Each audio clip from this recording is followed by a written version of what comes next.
Nós conseguimos ver, professora, já os participantes entrando. Uhum.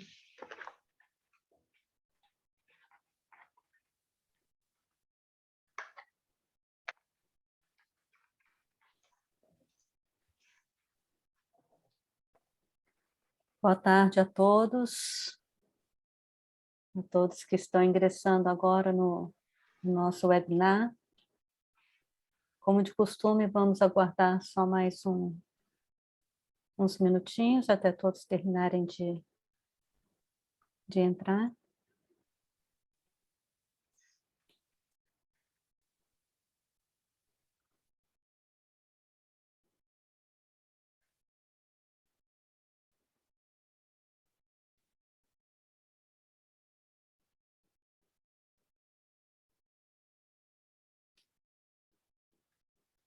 Agradeço sempre a participação de todos, ao interesse de todos com a nossa rede temática sobre a qualidade do ar. E cada vez mais temos tido novos integrantes, novos parceiros, novos espectadores.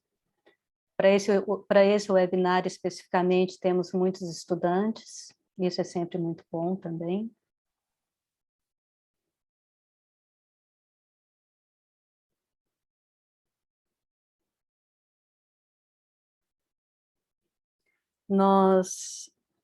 Vou aproveitar para conversar um pouco antes, enquanto as pessoas vão chegando.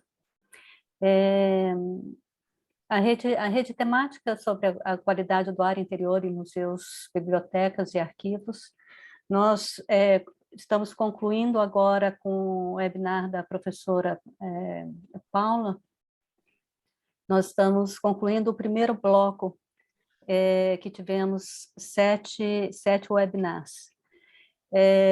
Desde julho de 2021, quando a rede temática foi inaugurada, até agora, tivemos sempre bastante procura, bastante público, bastante interesse de profissionais, de bibliotecas, arquivos, museus, mas também muito dos estudantes.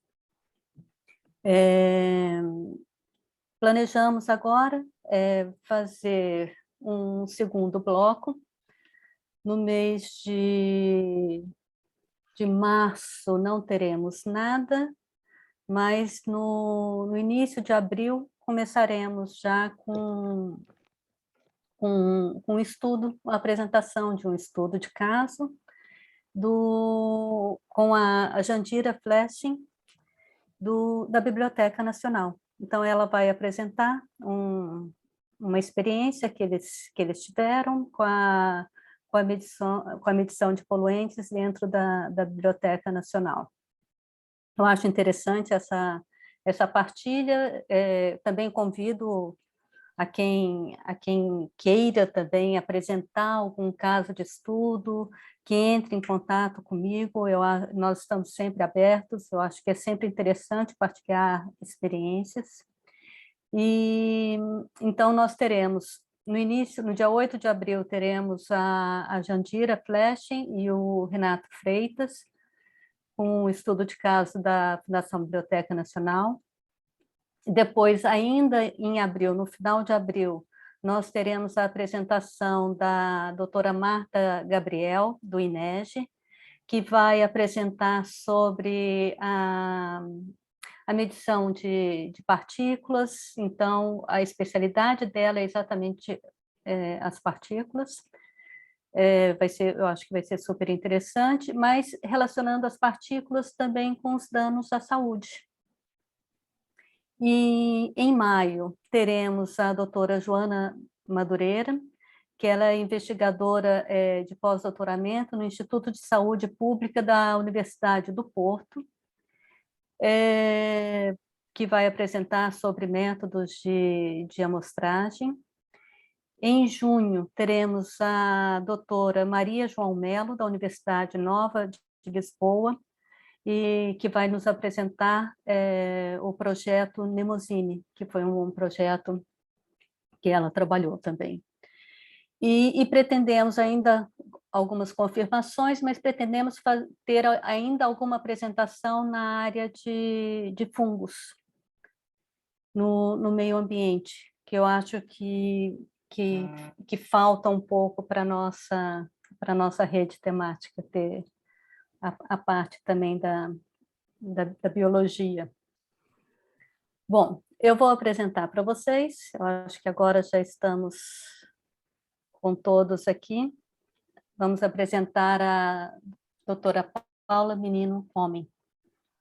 A doutora Paula possui formação superior em História, variante em Arqueologia pela Universidade de Coimbra e em Conservação e Restauro de Bens Arqueológicos e Etnográficos, enquadrada laboratorialmente no Museu Monográfico de Conímbriga. Um mestrado em Química Aplicada ao Patrimônio Cultural pela Universidade de Lisboa e um doutoramento em Museologia pela Universidade do Porto, estudando e desenvolvendo métodos inovadores de monitorização e compreensão do processo de corrosão atmosférica de coleções de prata e contribuindo para sua conservação preventiva. É professora auxiliar do Departamento de Ciências e Técnicas do Patrimônio da Faculdade de Letras da Universidade do Porto, onde é diretora do mestrado em Museologia desde 2014 e diretora do Laboratório de Conservação e Restauro.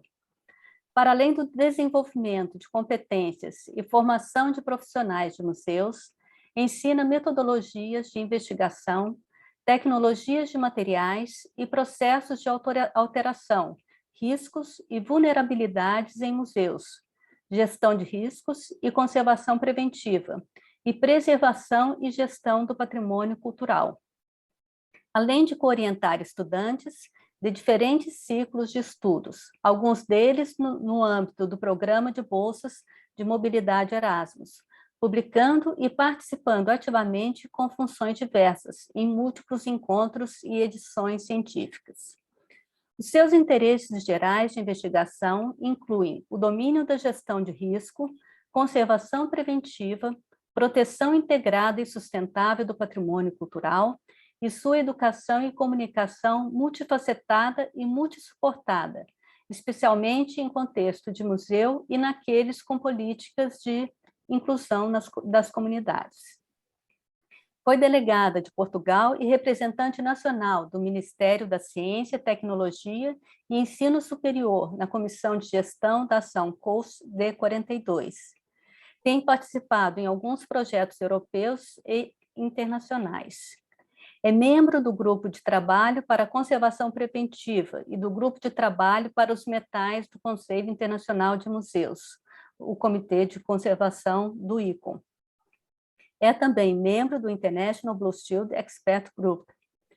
Foi membro da direção da Comissão Nacional Portuguesa do Conselho Nacional e Internacional de Museus do ICOM-PT entre 2008 e 2014.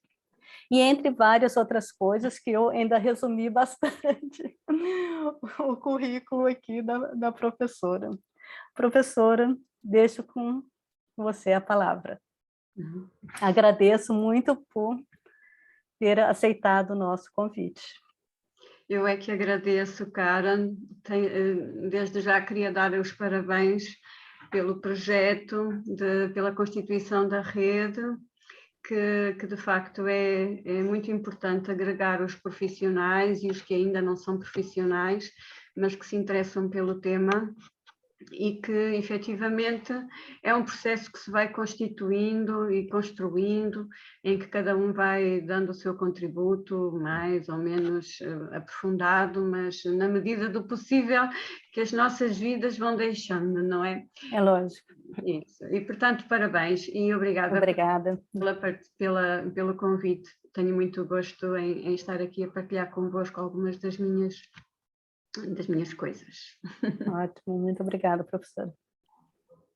Então, vou partilhar a minha apresentação.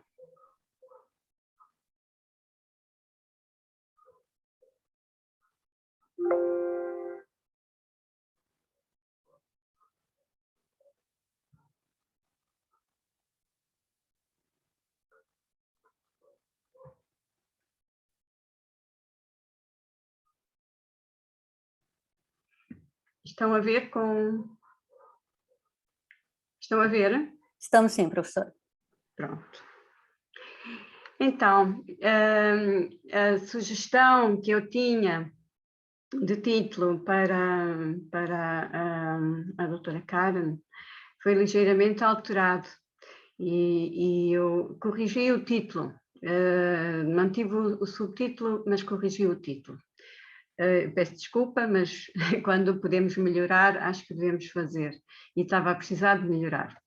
Portanto, em vez de me manter a abordar a questão da sensibilidade da prata a apenas alguns compostos, eu alarguei o espectro a algumas espécies atmosféricas, porque é de facto o que mais interessa aqui para as questões da qualidade do ar. Portanto, vou falar um bocadinho sobre isso, sobre a sensibilidade da prata a essas espécies, o problema que pode acontecer para os artefactos e que existe, que nós sabemos desde há longa data, e a partir dessas características que a prata tem, também como é que ela pode auxiliar aqui nas intenções de monitorização, não é, como sensor da qualidade do ar. Portanto, vamos focar primeiro em algumas questões mais relativas à prata, para que se possam entender alguns aspectos, e também, confesso, pensando que o público que poderá estar aqui a participar um pouco mais, poderá ser um público mais jovem, menos experiente. Se não for isso, peço desculpa, mas tive o cuidado de introduzir algumas informações, alguns aspectos que penso poderão ser importantes para se entenderem outros. Então, do ponto de vista da prata, e assim, de uma forma quase em pincelada, nós sabemos que efetivamente a prata nativa não é muito explorada do ponto de vista económico. Há muitos minerais, muitos minérios dos quais, a partir dos quais ela pode ser obtida, minérios de prata, mas também minérios que misturam a prata com o chumbo, fundamentalmente a galena argentífera, que é um sulfureto de chumbo e em que a prata entra como um contaminante, entra com muito pouca percentagem, cerca de 1%, e depois há todo um processo complexo de extração da prata, primeiro por ostulação, de passagem deste sulfureto a um óxido, depois por redução a uma liga de chumbo-prata e depois por cupulação em que com elevadas temperaturas o metal nobre separa-se do metal menos nobre. Este é o minério mais importante e a partir do qual se explora, se obtém a prata. Depois há todo um conjunto vasto que conseguem ver, não é? Fundamentalmente compostos de enxofre, portanto muitos sulfuretos de prata, que misturam também antimónio, arsénio, e depois um haleto, que é o cloreto de prata, que também é explorado, mas em pouca medida. Em termos de propriedades que selecionei aqui e que têm a ver com algumas das características que depois nós vamos observar na prata, gostaria de destacar algumas, não é? Por exemplo, aqui a questão da refletância, não sei se estão a ver o meu rato, nós temos uma refletância a 95%, quer dizer que é um metal muito branco, que brilha, muito brilhante e muito branco, e é essa brancura, esse brilho que também a torna interessante, como um metal muito bonito e apreciado por todos, globalmente considerando, não é? O facto de ela ser um metal não muito duro, aqui na escala de Mohs, a escala de Mohs vai de 0 a 10, para terem uma noção, e nota-se, portanto, sabe-se que é um metal não muito duro, o que é importante também para as suas características. Do ponto de vista do arranjo atómico, vemos que no quarto nível tem 18 eletrões, o que lhe confere alguma resistência do ponto de vista químico e, portanto, alguma nobreza, de que falaremos um bocadinho mais à frente. E quando os seus átomos se organizam numa estrutura cristalina, ela assume o sistema cúbico de faces centradas. O que é isso? Esquematicamente é algo deste género, portanto, é um cubo em que cada átomo tem como vizinhos 12 átomos também, e como conseguem perceber, há muitos planos de deslizamento, e isso faz com que ela tenha boas propriedades mecânicas de conformação, trabalha-se bem isso associado às questões de ductilidade e maleabilidade, que só é superada pelo ouro. Mas em termos de, por exemplo, condutividade elétrica, é o metal melhor condutor que nós temos, quer condutividade elétrica, quer condutividade térmica. Portanto, são conjuntos de características que fazem com que a prata seja muito utilizada, quer do ponto de vista industrial, quer do ponto de vista do património que nós hoje em dia consideramos cultural, não é? Que há de vir a ser cultural aquilo que nós estamos a produzir. Ela tem tipicamente um problema que também já é muito conhecido, já é conhecido de longa data. Em interação com a atmosfera, tende a escurecer. A esse fenómeno nós encontramos na literatura a descrição como tarnishing, o escurecimento em português. É um fenómeno que já é muito, conforme vos dizia, muito antigo, bastante conhecido. Por exemplo, no campo da arte e da tecnologia, nós sabemos que já nos finais do século XIV, o Cennino Cennini alertava para o facto da prata ficar preta e, portanto, no modo como alguns artefactos eram produzidos, isso era aproveitado, o ficar preto era uma coisa boa que era aproveitada do ponto de vista tecnológico, mas, por outro lado, era um alerta para as consequências da sua utilização em outros campos. Também sabemos que no campo da medicina esse conhecimento é ainda mais antigo. Por exemplo, se formos ao século X, se considerarmos aqui um persa, o Avicena, que nós sabemos que foi uma figura que se interessou por múltiplas áreas, geologia, astronomia, e foi considerado o pai da medicina, ele alertava para o facto de, para tratar determinados problemas cardíacos e respiratórios, peço desculpa, havia a recomendação, e ele recomendava a ingestão de limalhas de prata. De facto, há indícios de que esses pacientes tinham melhorias dos seus problemas, mas que tinham um efeito secundário que se manifestava quer nos olhos, quer na sua pele. A pele e os olhos escureciam gradualmente, passando por uma fase azulada até uma fase acinzentada. Se pensarmos que a Agência para as Substâncias Tóxicas e para o Registro de Doenças, também nos finais do século XX, portanto passando do século X para o século XX, lança um alerta exatamente para isso, reforçando esta ideia muito antiga de que muitos preparados de prata que são ingeridos ou inalados levam à deposição de prata, ou de sulfureto de prata nos olhos e na pele. Portanto, nós temos sempre um processo que a natureza nos ensina, que é quando a natureza proporciona um minério, que é um minério de prata, mas é um sulfureto de prata, e o homem faz uso desse sulfureto no sentido de utilizar a temperatura, etc., para extrair a prata.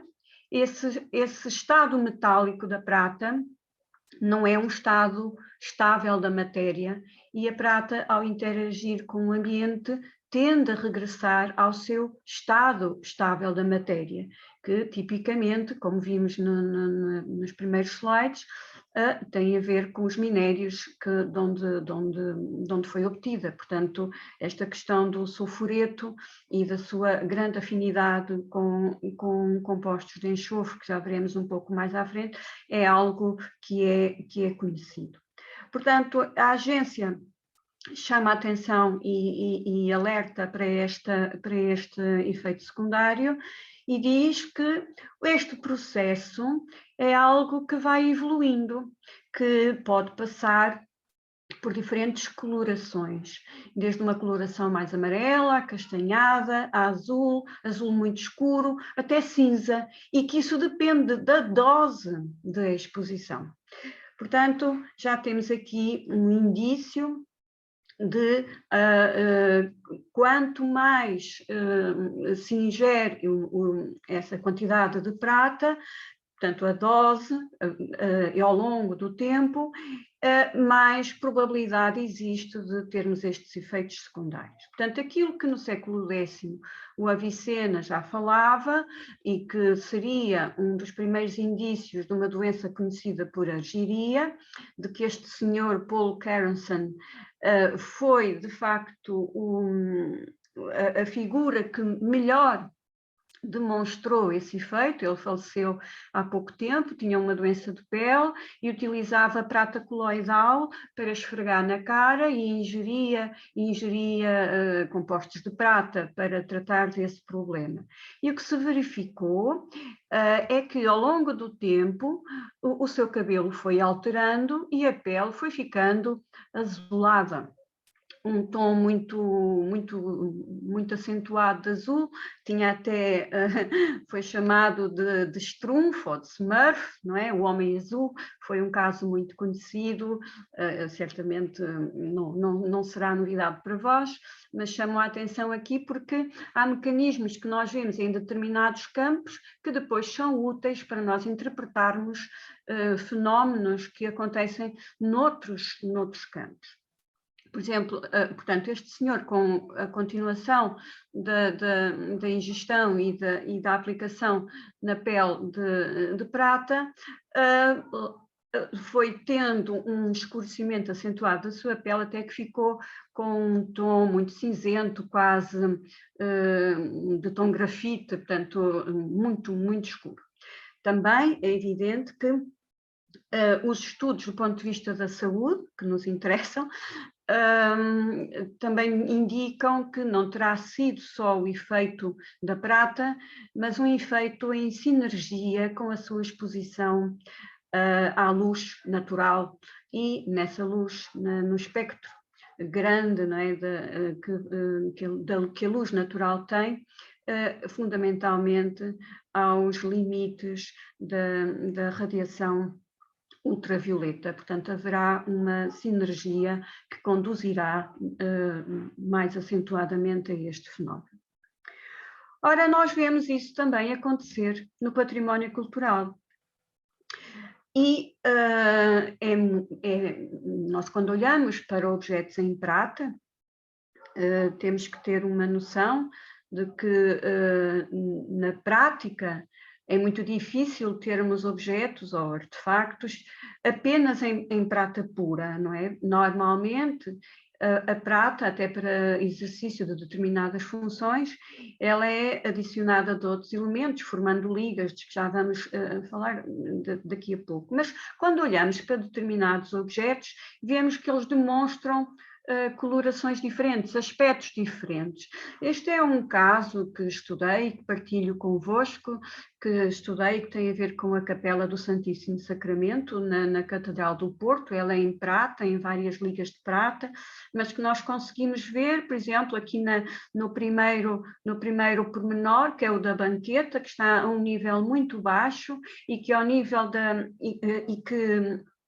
é fácil fazer a manutenção deste mobiliário, porque está muito acessível a quem limpa os espaços, é fácil, portanto tem um aspecto brilhante, pode já não ser tão brilhante quanto era o original, mas ainda mantém a sua brancura e um aspecto lustroso.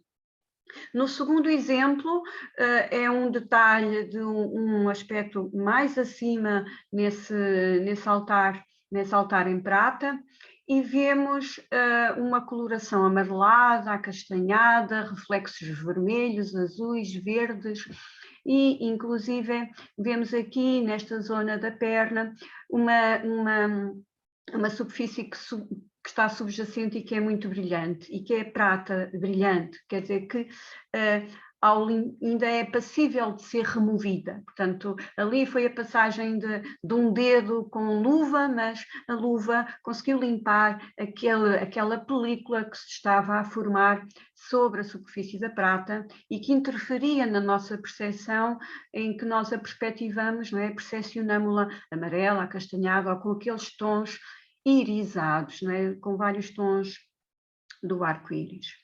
O último aspecto é de um berloque do baldaquino que está substancialmente a um nível muito alto. Portanto, estamos a falar cerca de 6 metros de altura, 5 metros de altura. É um nível muito alto e onde a manutenção não chega. Portanto, não há rotinas de limpeza. E o que nós verificamos é que nada parece com uma prata brilhante e branca, não é? Portanto, tem um aspecto muito, muito escuro, cinza, acastanhado e mesmo negro. A prata tem sido estudada, este processo tem sido alvo de alguma investigação, tenho tentado dar algum contributo para ela. De início pensava-se que poderia ter a ver apenas com diferentes produtos que se formam à superfície. Isso não está fora de questão, mas à semelhança do que se passa na saúde, aqui nas superfícies dos materiais nós também vemos que as diferentes colorações também têm a ver com a espessura dos filmes. Portanto, aquilo que de facto começa a ser demonstrado já há algum tempo é que filmes, portanto, que se formam à superfície e que têm uma espessura inferior a 10 nanómetros tendem a ser incolores.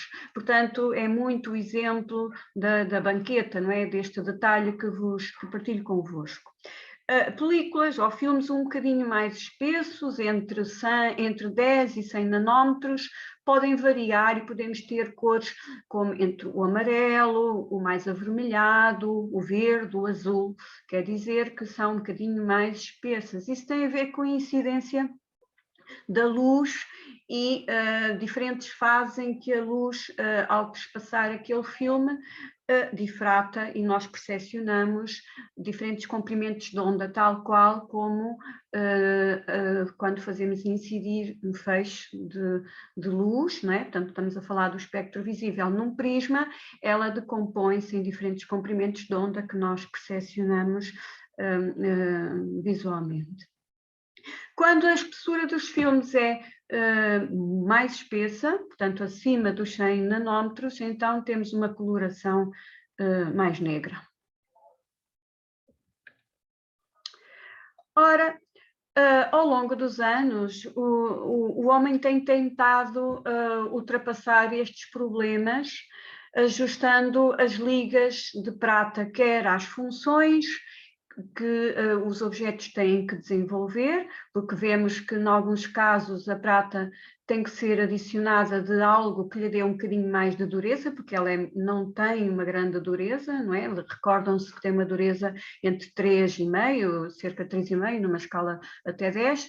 Portanto, em muitos contextos, ela não suportaria determinada função e, por outro lado, também tem havido experiências de ligas para tentar colmatar este problema do escurecimento, que é algo muito, muito típico seu.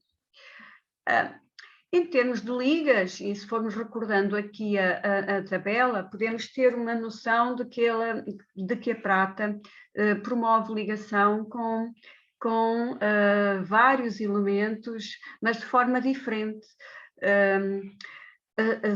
A área, que é esta área que mais é explorada do ponto de vista económico e industrial, não é?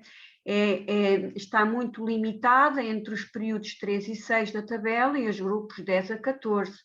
Mesmo assim, os sistemas que nós encontramos mais frequentes são os sistemas de ligas binárias e eles apostam muito na prata com os seus vizinhos mais próximos. Portanto, a prata forma liga facilmente com o ouro e é um sistema binário, também forma liga facilmente com o paládio e com o cobre. São efetivamente estes três metais os mais importantes do ponto de vista das ligas. E se repararmos do ponto de vista da sua nobreza, nós percebemos que termodinamicamente são metais muito nobres, em que o ouro, do ponto de vista dessa termodinâmica, portanto, a sua imunidade relativamente a alguns espécimes é bastante grande. Na prática já não é tanto assim, portanto jogamos com as questões de imunidade, mas também de passivação. Como é que estes metais se autoprotegem? Muitas vezes formando óxidos que depois bloqueiam, blindam a superfície e impedem a interação sucessiva de vários agentes atmosféricos com a prata subjacente. Portanto, o que nós temos fundamentalmente são três sistemas binários, um em que a prata se liga com o ouro, outra com o paládio e outra com o cobre. Do ponto de vista do escurecimento e a sua resistência que elas podem oferecer a essas camadas que progressivamente são mais escuras, o que nós observamos é que no sistema binário prata-ouro, o ouro vai diminuir a condutividade elétrica, portanto, da prata, que sabemos que é a mais condutora, aumenta-lhe a dureza e é dito que aumenta a resistência a este escurecimento. Mas, na verdade, para que esta liga seja efetivamente resistente, a percentagem de ouro tem que ser muito grande. Há alguma divergência entre alguns investigadores, mas há um limite entre 50% e 70%. É uma brutalidade, portanto, já não estamos a falar das ligas normais que são utilizadas de prata-ouro, em que normalmente o ouro entra em 10%, 15%, nunca nesta proporção. Portanto, não se pode considerar que este sistema seja resistente e imune a este fenómeno que acontece e que conduz ao escurecimento. No caso do paládio, como efetivamente é um metal também muito branco, ele diminui a sua condutividade elétrica, aumenta a dureza e também é dito que aumenta a resistência aos agentes atmosféricos que causam o escurecimento da prata. Mas voltamos a ter a mesma questão, só se o paládio entrar em grande proporção, em grande percentagem, e isso não acontece na prática. A percentagem com que o paládio entra também nas ligas é normalmente 10, 15%. Portanto, é efetivamente o sistema que, do ponto de vista óptico, da nossa percepção, parece oferecer mais resistência se o paládio conseguir formar um óxido, portanto o óxido de paládio, que é muito branquinho e que ao revestir a superfície dá uma ilusão de óptica também de uma superfície muito branca e brilhante, mas na verdade mantém alguma vulnerabilidade ao processo. O cobre, o sistema prata-cobre, diminui, claro, a condutividade elétrica, embora o cobre seja um elemento, um metal muito bom condutor, aumenta a dureza e diminui esta resistência. Portanto, é o sistema em que nós constatamos que o escurecimento mais acontece, exatamente porque o cobre também é muito vulnerável a determinados compostos e, portanto, o escurecimento dá-se ainda mais precocemente. Vamos então focar-nos um pouco na sensibilidade da prata a algumas espécies atmosféricas. Se pensarmos numa publicação que é extremamente importante e que recomendo, do Leygraf e do Gravel, vemos assim de uma forma muito sistematizada aqui a sensibilidade de uma forma crescente, não é? A sensibilidade da prata aos compostos de azoto, que é considerado inexistente. De facto, nós temos estudos que mostram a formação do nitrato de prata, mas não em casos reais. Portanto, ele ocorre, mas é forçado laboratorialmente, mas desvia-se daquilo que na natureza acontece. Também é considerada uma sensibilidade baixa ao dióxido de carbono, portanto, e aos compostos orgânicos, por exemplo, os aldeídos, ácido fórmico ou ácido acético, e aos compostos de enxofre. E aqui, muitas vezes, surge alguma confusão, porque é dito que a prata é vulnerável aos compostos de enxofre.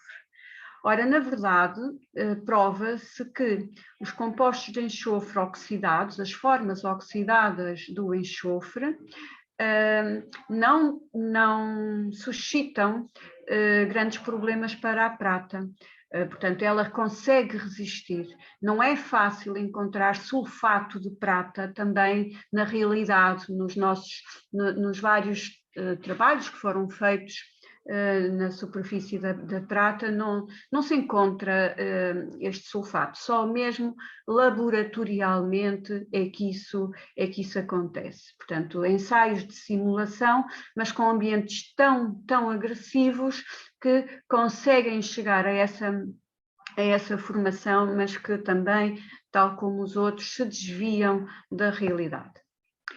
Ora, quando entramos aqui numa sensibilidade mais moderada aos compostos de azoto, mas ao amoníaco ou à amónia, não é? Aí a sensibilidade é um pouco maior e, efetivamente, nós vamos ver que pode acontecer formarem-se compostos de prata na realidade, mas até por via de algumas espécies, e a doutora Karen falou na questão das partículas, e nós vamos ver mais à frente que as partículas vão ter um papel importante nesta formação de compostos de prata, porque são partículas que podem ter estes compostos na sua constituição. Em relação aos compostos de cloro, é dito que a sua sensibilidade também é moderada, tal como o ozono, como um poderoso oxidante. E há um grande relevo que é dado aos compostos de enxofre, mas aos compostos de enxofre no seu estado reduzido. Portanto, a sua sensibilidade é mais elevada aqui ao sulfureto de hidrogênio, ácido sulfídrico, tipicamente aquele que é emitido pelos ovos quando estão podres, aquele cheiro a ovo podre, é um cheiro típico do ácido sulfídrico ou sulfureto de hidrogênio. Portanto, a prata manifesta, é dito, teoricamente, que tem uma elevada sensibilidade a estes compostos. Na verdade, o que nós vemos é que, na prática, vários estudos demonstram que na superfície dos artefactos em prata, nem sempre nós encontramos sulfuretos de prata, mas encontramos alguns cloretos. Há aqui alguma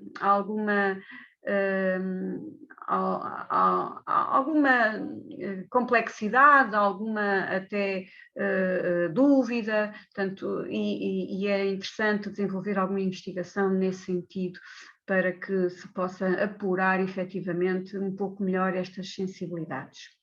Portanto, quando estamos a falar de espécies atmosféricas, qualidade do ar, estamos tipicamente a falar da corrosão atmosférica.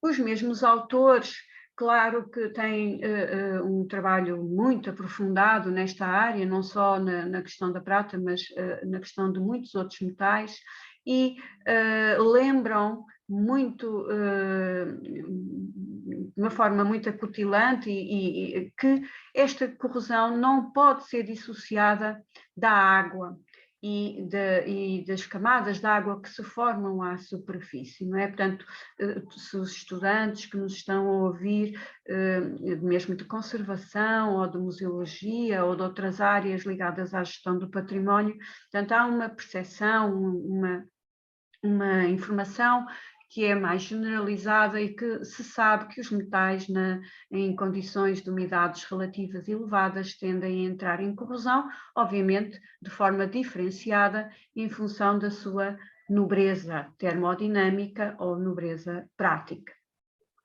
Estes autores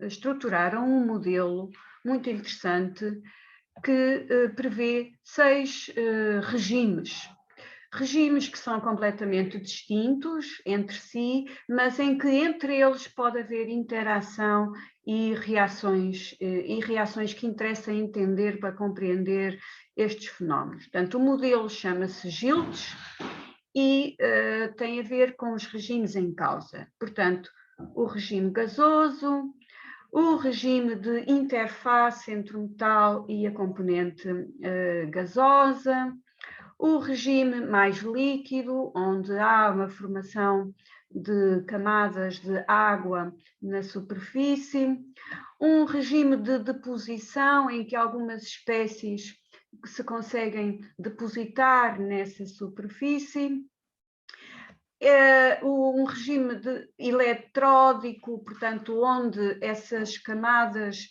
essas espécies conseguem interagir com o elétrodo, que é a camada líquida que estará à superfície, e depois um regime sólido, onde nós percebemos que se formam produtos de corrosão nessa superfície.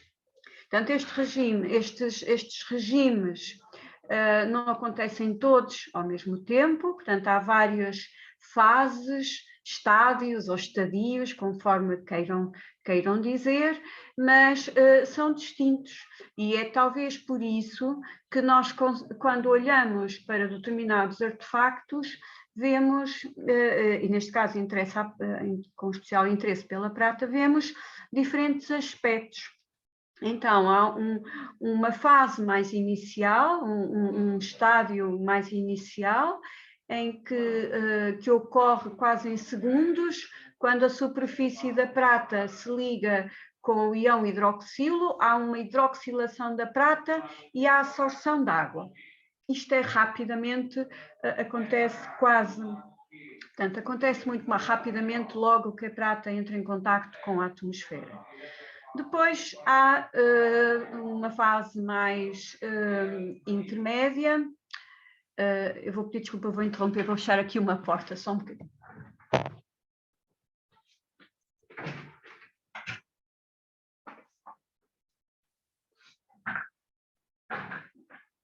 peço desculpa, tem a ver com os nossos ambientes mais familiares e estas questões mais do Zoom. Peço desculpa.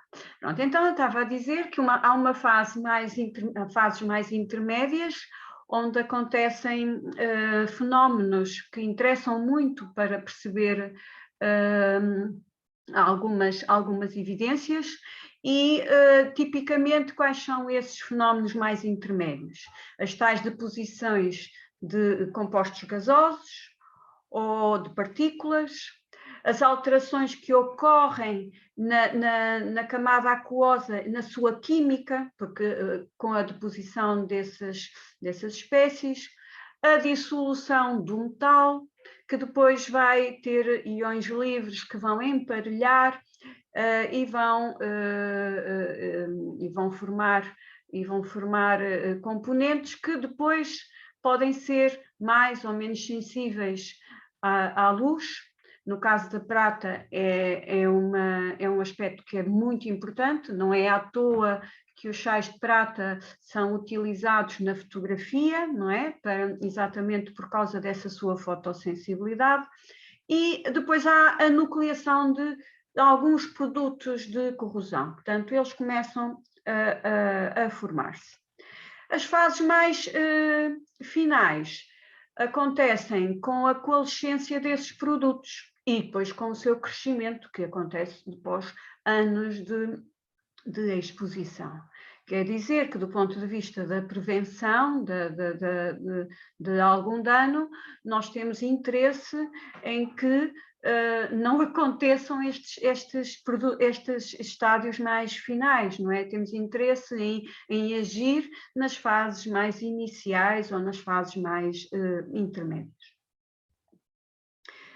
Focando então aqui na corrosão atmosférica, o que nós sabemos é que efetivamente é uma corrosão com uma elevada complexidade, é algo que implica diferentes disciplinas, diferentes saberes que vão ajudando a resolver problemas e que também se enriquecem quando interagem para resolver esses problemas.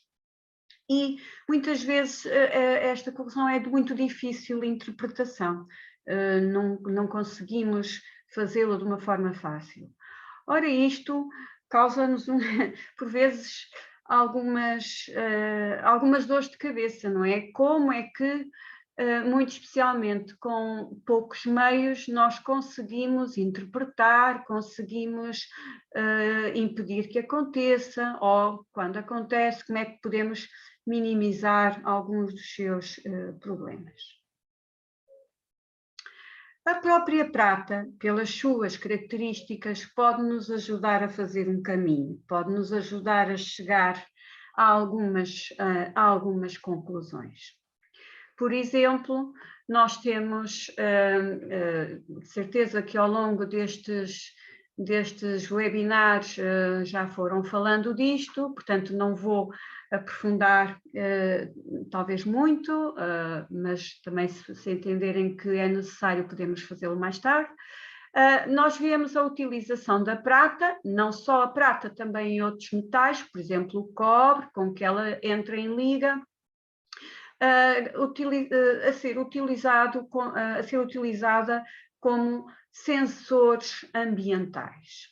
Portanto, podemos recorrer à prata para aferir da qualidade do ar, quer seja numa vitrina, num ambiente de acondicionamento mais pequeno ou num ambiente um pouco mais macro.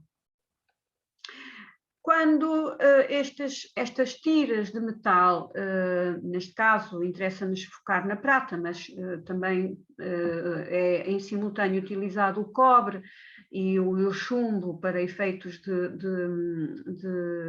detecção de outro tipo de espécies atmosféricas, o que nós podemos ver é como é que ela se vai alterando.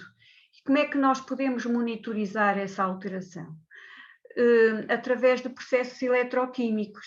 Vamos vendo ou o aumento da espessura dos filmes que se forma na sua superfície, que tem, obviamente, efeitos do ponto de vista do aumento da massa, não é? Ou do peso. Portanto, são amostradores que são passivos. Os amostradores passivos diferem dos amostradores ativos porque não chupam nenhuma, não forçam nenhuma quantidade de ar a entrar num sistema que o analisa, que analisa essa quantidade de ar e o decompõe em determinados componentes, obviamente, constituintes, mas são sistemas que estão passivamente expostos durante um determinado período.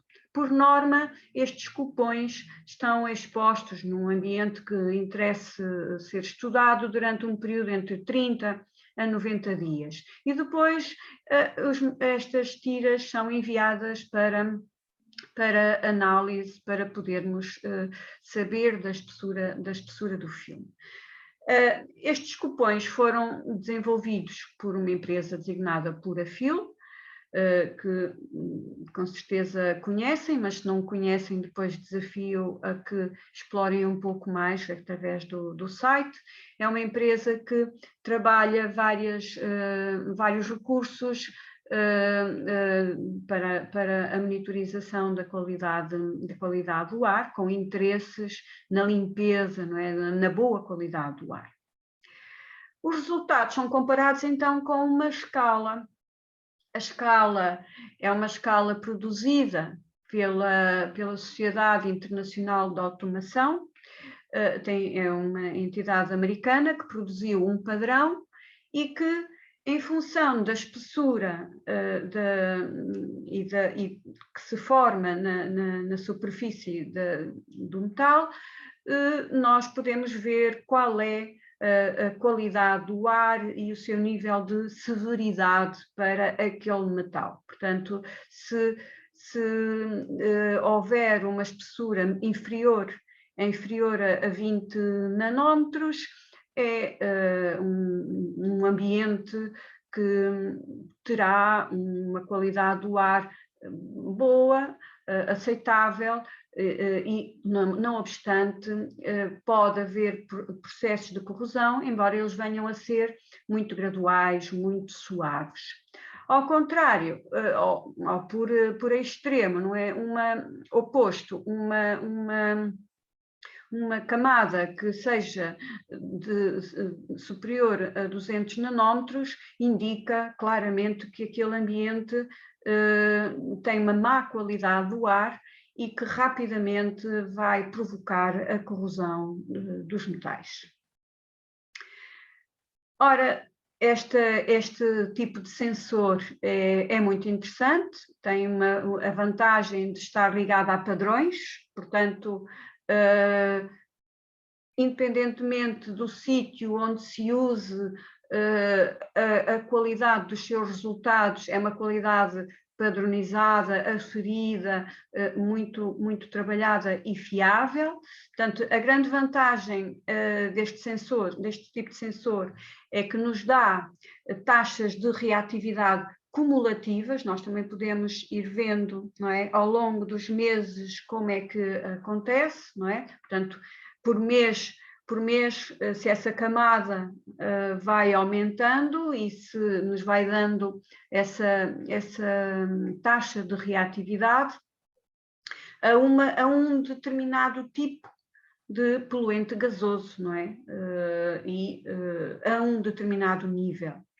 Não obstante, nós não conseguimos ter um meio de classificação contínua daquele ambiente, não é? Conseguimos ter por mês, podemos submeter vários meses, mas não de uma forma continuada, se isso nos interessar estudar. Portanto, não tem paralelo com outros sistemas de monitorização ambiental e que podem ter a ver, por exemplo, com umidades relativas, temperaturas, que sim, nós temos vários sistemas, muitos, que nos permitem estas monitorizações contínuas e fazer estudos de longo prazo, não é? Com outro tipo de informação, com outro tipo de interpretação, e que nos é importante porque, tal como nós vimos no início, a questão da dose é uma questão muito importante. Nós podemos ter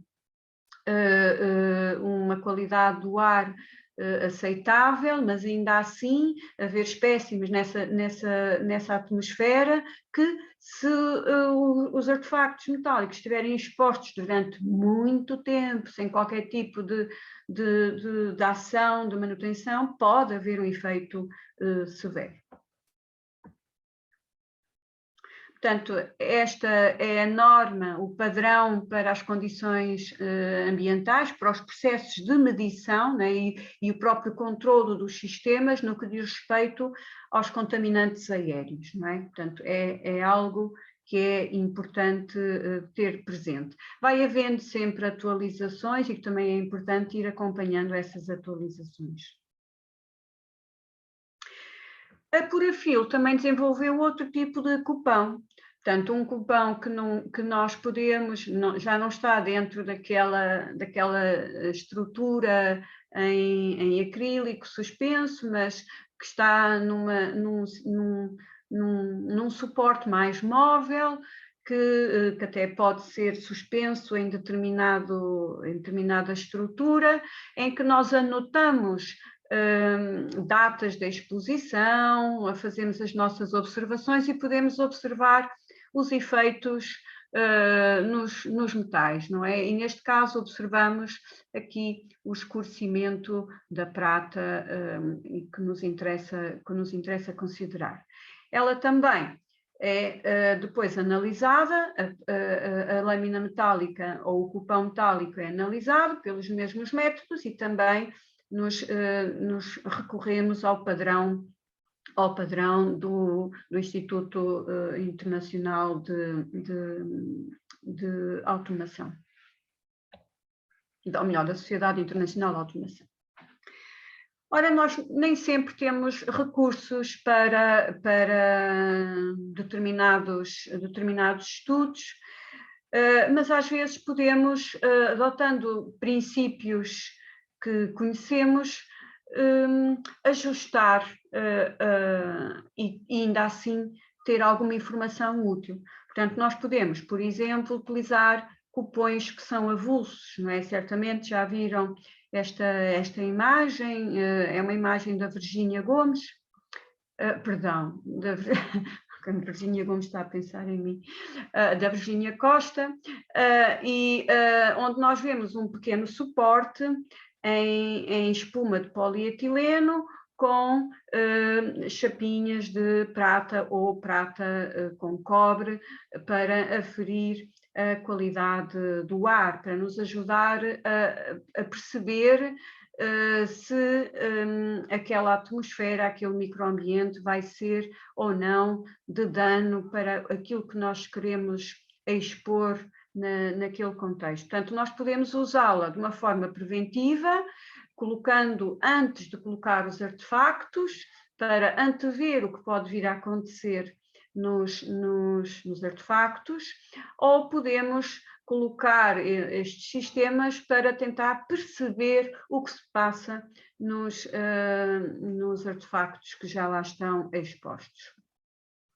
Portanto, a sua alteração é fundamentalmente monitorizada de uma forma mais simples, pode ser feita de uma forma simples, através de uma observação direta, macroscópica, não é? Nós podemos ver se rapidamente os cupões forem escurecendo, nós inferimos a qualidade do ar, mas não temos qualquer tipo de informação quanto ao poluente, nem quanto à sua concentração. Portanto, isso só nos diz, só nos alerta para determinados perigos que podem constituir um risco para as coleções metálicas, não é? Mas não nos fornece mais qualquer outro tipo de informação. Se quisermos essa informação, então vamos ter que fazer uma análise mais multitécnica, não é? Como, por exemplo, através da microscopia eletrónica de varrimento, associada à espectroscopia do raio-x, utilizando voltametria, quer voltametria cíclica, quer voltametria linear, por exemplo, catódica, também o XPS, que é a sigla para a espectroscopia do fotoeletrão de raio-x. Eu não sei se temos algum tempo para, ou se já estou a ficar um bocadinho atrasada, se posso continuar. Temos, não sei, posso continuar? Também temos um outro tipo de sensor, que é Pode continuar assim, professora, desculpa. Pronto, vão-me alertando para isso. Temos um sensor que tem a ver com a utilização de microbalanças e que fazem uso de um cristal de quartzo piezoelétrico. Ora, o que é um cristal de quartzo piezoelétrico? É um cristal que, quando é sujeito a determinada pressão, gera um campo elétrico, e esse campo elétrico depois pode ser medido e podemos tirar proveito dessa medição. Portanto, estamos a falar de circuitos miniaturizados, não é? Microcircuitos, em que estão associadas algumas microbalanças, e naquela superfície temos prata, mas também podemos ter cobre. Mais uma vez, temos o sistema da Purafil, em que efetivamente conseguem ver aqui o sensor do cobre com a sua coloração típica e o sensor da prata. É efetivamente o sistema que nos proporciona as tais ambicionadas monitorizações contínuas e ao minuto, o que é extremamente importante, porque nós podemos brincar com estes sistemas, não é? Se tivermos dúvidas relativamente à emissão de determinados compostos a partir de alguns materiais de acondicionamento, ou até a partir da entrada de determinados visitantes, que podem efetivamente emitir também alguns compostos. Portanto, nós podemos explorar estes sensores de forma muito variada. Portanto, podemos calcular taxas de corrosão cumulativa, sempre utilizando o mesmo padrão para as condições ambientais, para os sistemas de controlo ambientais, portanto, para os contaminantes aéreos. Também os diferentes sensores podem ser colocados em diferentes espaços e depois podemos, através de um sistema informático, ter uma informação que chega até nós e que nos permite estudar diferentes contextos e interpretar também ou inferir risco para determinados materiais, que é diferenciado em função destes contextos. Podemos lidar colocando naqueles contextos, se não pudermos modificar a atmosfera do contexto, podemos colocar nesses contextos materiais mais resistentes, portanto podemos fazer algo que selecionado em função da resistência ao risco que aquele contexto oferece. Eu tinha aqui um caso de estudo, mas eu já estou a ver que são 6h30. Karen, orienta-me aqui um bocadinho. Falamos Professora, por mim pode continuar, eu não sei em relação ao pessoal que está assistindo, mas então, eu acho que pode continuar. É um bocado extenso, é até às 6h30 que nós tínhamos, Karen?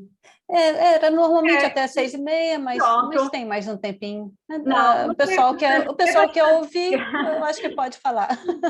É bastante extenso e eu penso que podemos, talvez, vou interromper a partilha, talvez abrir para o debate e para esclarecer algumas dúvidas, e talvez possamos, uma vez que vai haver uma outra ação de casos de estudo, penso que pode então ter mais cabimento apresentar esse caso de estudo nessa altura, não te parece, Karen? Em que podemos aproveitar um bocadinho mais do tempo, em vez de estar aqui um bocado mais à pressa.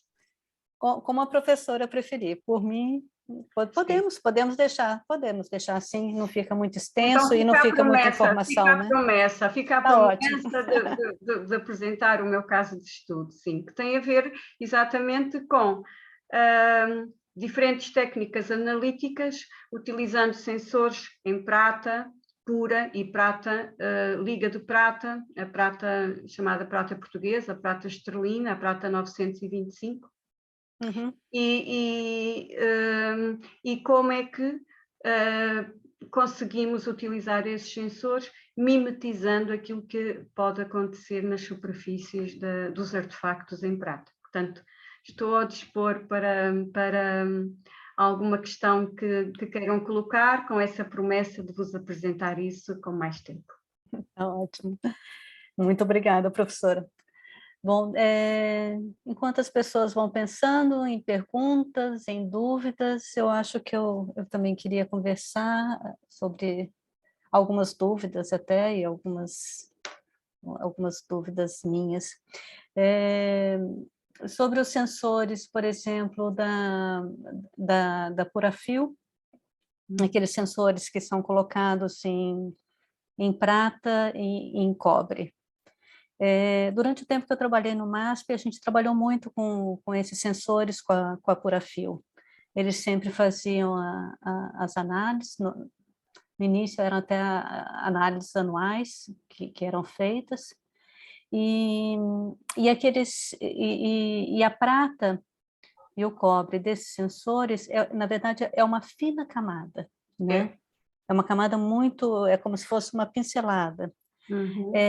A minha pergunta é o seguinte: a espessura dessa prata, ela interfere, como se eu fizer, em relação, por exemplo, aos cupons de prata, onde você tem uma espessura de aproximadamente 0,1 milímetro?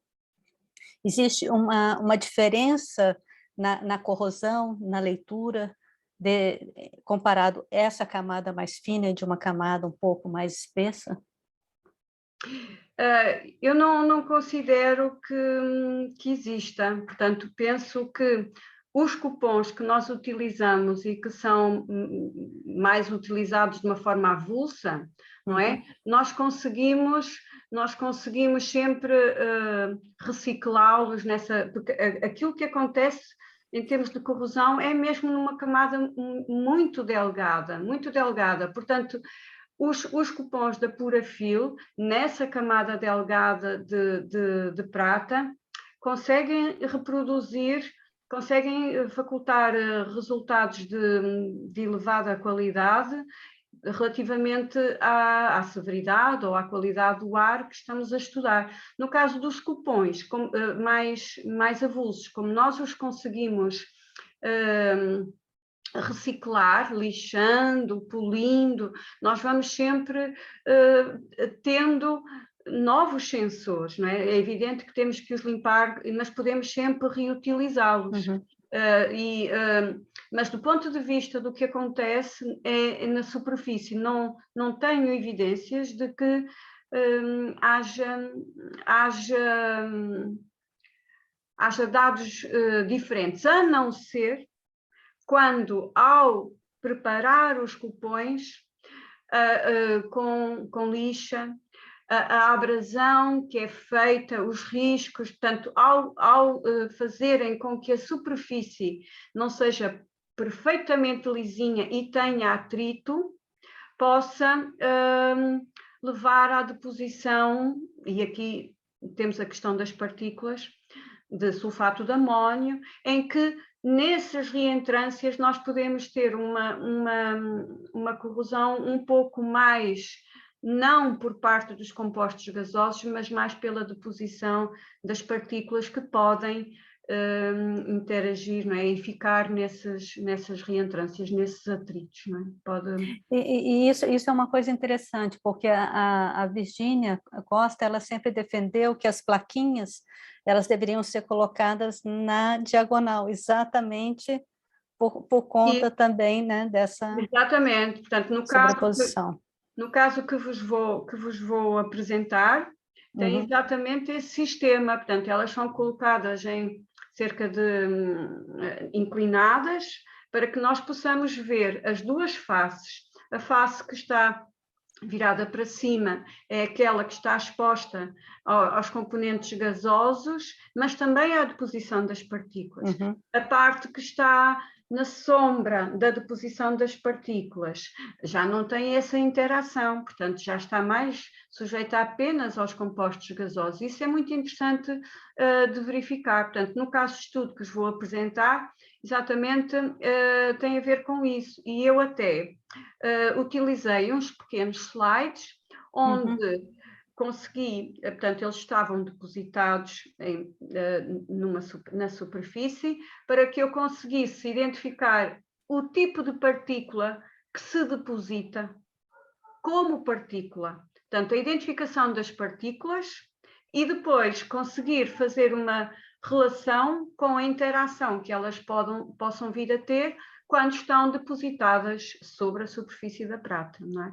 Uhum. É mas essa cartela da Purafil, por exemplo, quando eles colocam, pelo menos como eles colocavam lá no museu, elas eram simplesmente suspensas. Então, elas, né, por elas isso ficavam tem completamente... fundamentalmente uma ação mais dos componentes gasosos, a não ser partículas muito finas. Portanto, as partículas muito finas dependem onde a cartela, como dizes, está suspensa, as partículas muito finas podem conseguir ascender e ter alguma interação, mas não é o propósito é mais, são mais eficientes para a qualidade do ponto de vista dos compostos gasosos. Uhum, sim, e um outro detalhe também é que a prata, ela vai, lógico que ela vai dar uma resposta pelos contaminantes, que normalmente ela é mais suscetível, né? Por isso que é colocado mais o cobre e também o chumbo, ou seja, faz abrange, né, um leque maior ali de contaminantes. E o da Purafil, ela só entra mesmo com o cobre e a prata, né? Ela Nessa exclui o cartela, chumbo. sim, mas se tivermos o cubo, já entram com os três, porque nesse caso, portanto, o objetivo é a monitorização da qualidade do ar o mais possível no seu todo, e então utilizam-se metais com diferentes sensibilidades, sabendo nós, e até porque aquilo que apresentei, que a prata não é tão sensível aos compostos orgânicos, aos aldeídos, não é? A esses Sim. ácidos, aí entra o chumbo para poder haver uma sensibilidade maior e uma detecção desses compostos. E um outro detalhe também que nos meus experimentos eu cheguei a consultar a Purafil para ver o custo desse. E, na verdade, é caríssimo. É muito caro. É caríssimo. É. Eu não imaginava, na época que fazíamos no museu, como nós tínhamos os filtros químicos da Purafil, eles cediam essas medições anuais com as plaquinhas, então nós não pagávamos. E agora que eu fui procurar e ver o preço, uma pena que não tem o preço, o valor aqui, mas eu lembro que era uma coisa assim muito absurda. É muito caro. E mesmo as placas de prata mesmo, para fazer essas medições que a gente faz, que são plaquinhas pequeninas, mas em prata 99%, eu acho, elas saem por volta de 100 euros uma plaquinha, o que já é... É muito, sim, o que é muito caro, mas que sem dúvida é diferente, mas nós não temos, não é assim tão caro, não, se compararmos com o sistema de monitorização ambiental, e então o que faz uso da microbalança, não é? O sistema das monitorizações contínuas, que são muitos 1000 euros, é muito caro mesmo, não há, são poucas as instituições culturais que conseguem ter isso, e é por isso que a qualidade do ar não é tão monitorizada, não é tão investigada, porque primeiro envolve fenómenos muito mais difíceis de entender. da química da atmosfera. E Uhum. depois, porque os recursos são extremamente caros, não é? Se Sim. é fácil nós colocarmos um monitorzinho de umidade, temperatura, que custa 100, 200 euros, ou então algo que nós conseguimos pôr em várias salas e conseguimos medir na qualidade do ar, isso não tem relação, é exponencialmente mais caro, extremamente caro. E depois, como também não é tão visível, não é? Nós não vemos de uma forma, não é tão perceptível, passa despercebido, a não ser quando a coisa acontece e numa rotina de inspeção. E acontece de uma forma muito agravante, né? Porque fora isso, é visto como o envelhecimento do material. Isso. O envelhecimento natural, quando na verdade são fatores que por muitas vezes nós não sabemos qual é o contaminante, o que é que faz aquilo acelerar, por que um determinado material, né? E outra coisa que é importante é os estudos de laboratório são fantásticos, são extremamente importantes. A investigação fundamental é muito importante, mas muitas vezes nós não vemos isso, conforme eu dizia no início, não vemos isso na realidade. Portanto, é por isso que eu, o David Sickett e o grupo da Virgínia e outros, quando começámos a estudar as superfícies de prata, não víamos sulfuretos de prata. Então, mas como é que é, não é? O que é que se passa, afinal? Há uma grande sensibilidade, mas depois, na verdade, nós não vemos isso assim. Vemos outros compostos, não é? Vemos outros. E pronto, também já não quero esvaziar a apresentação do caso de estudo, mas o que é facto é que se nós implementarmos rotinas de limpeza em curtos períodos e de uma forma não tão abrasiva, nós conseguimos manter as pratas limpas, brilhantes, sem remover prata, porque sempre que nós estamos a limpar com abrasivos, estamos a perder a superfície, não é? Sabemos isso. Mas se essas rotinas forem implementadas de uma forma mais a curto prazo, nas fases em que começamos a ver tonalidades ligeiramente amareladas, tudo isso é reversível e conseguimos manter, porque os produtos estão muito ainda em meio líquido, são reversíveis, são solúveis, e nós conseguimos removê-los, de facto, de uma forma muito simples. E a questão, por exemplo, de armazenar ou expor as pratas sempre em vitrines, também é um fator que pode colaborar, não? Sem dúvida, embora nós às vezes temos algumas coisas que nos atraiçoam. Por exemplo, os materiais, nós temos sempre aquele ouro sobre azul, não é? E a prata sobre o vermelho. Muitas vezes nós encontramos determinadas superfícies dos fundos das vitrinas, revestidas, por exemplo, a camurça, lindíssimas. Mas depois, tudo quanto nós sabemos, esses materiais vão emitir esses compostos e, efetivamente, nós vamos, quando olhamos para os objetos, quase que conseguimos ver como é que o ar circula. Se a vitrina não for estanque, nós conseguimos ver como é que o ar circula e o ar com essas contaminações, porque o ar, ao mover-se, não é? Ao circular dentro da vitrina para sair ou entrar, vai deixando o seu rasto na superfície e nós conseguimos segui-lo. E, portanto, é evidente que ajuda, pelo menos é um fator de proteção adicional, mas não obvia ao problema, não é? Não obvia ao problema.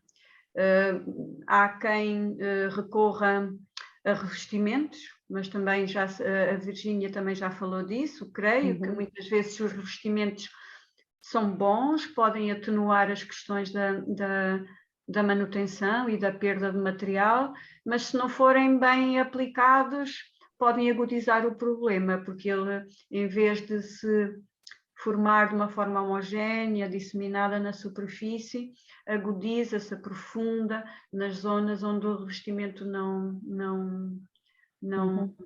completou essa superfície, não é? Portanto, mas a vitrina sim, e muitas vezes o que podemos fazer é, dentro da vitrina, utilizar absorções de material de sacrifício que vai tender a absorver esses compostos que podem ser nocivos para a prata, e filtros, não é?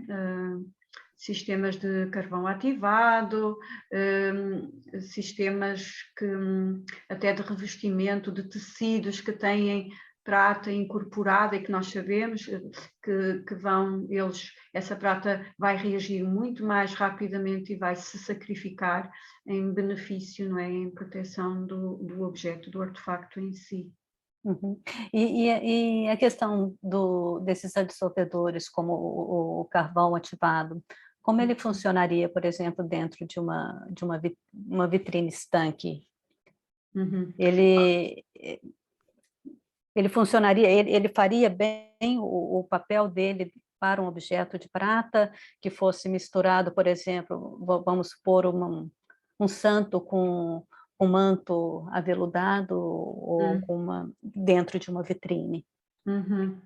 Pois, essas combinações, que é o desejável, não é, da dinâmica da exposição, muitas vezes nós queremos comunicar determinado aspecto e isso obriga-nos a misturar objetos, não é, artefactos. Eles próprios vão ajudar à interpretação daquilo que nós queremos, da mensagem que queremos passar, ou que queremos fazer com que o visitante interprete do seu modo, não é?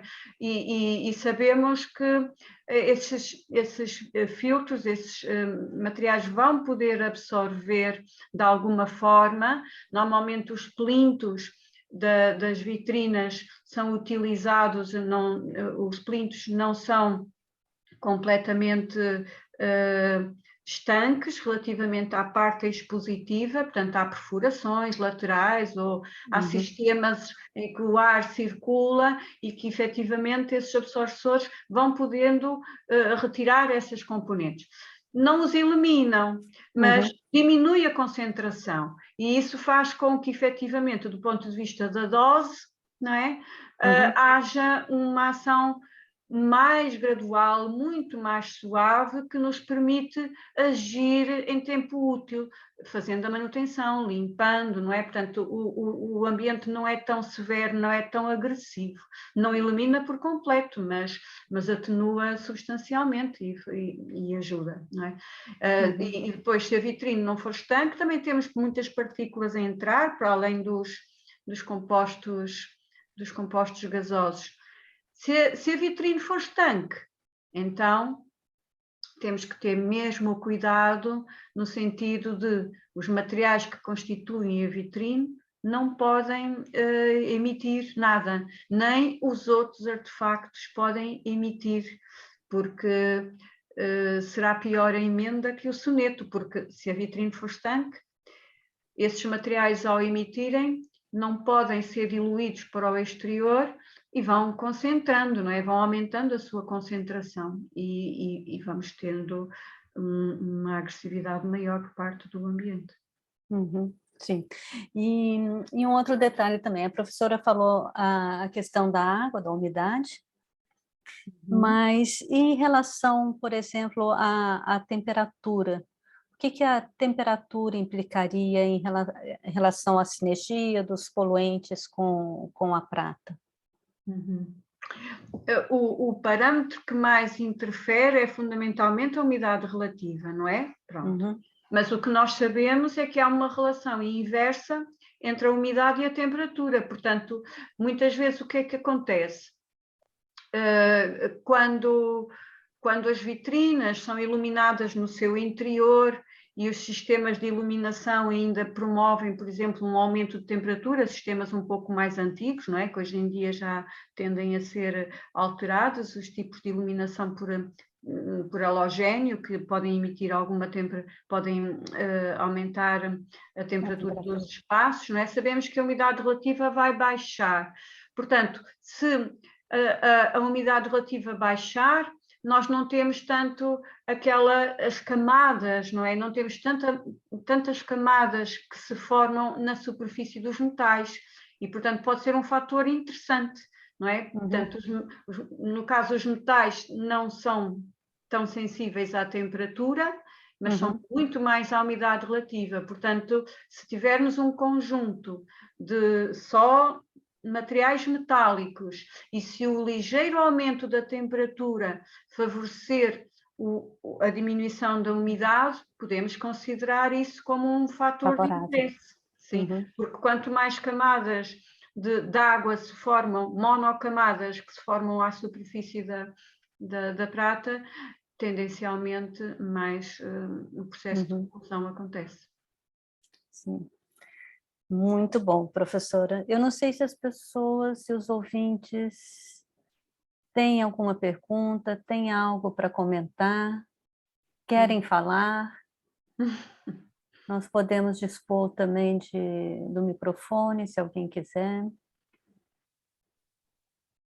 Veremos.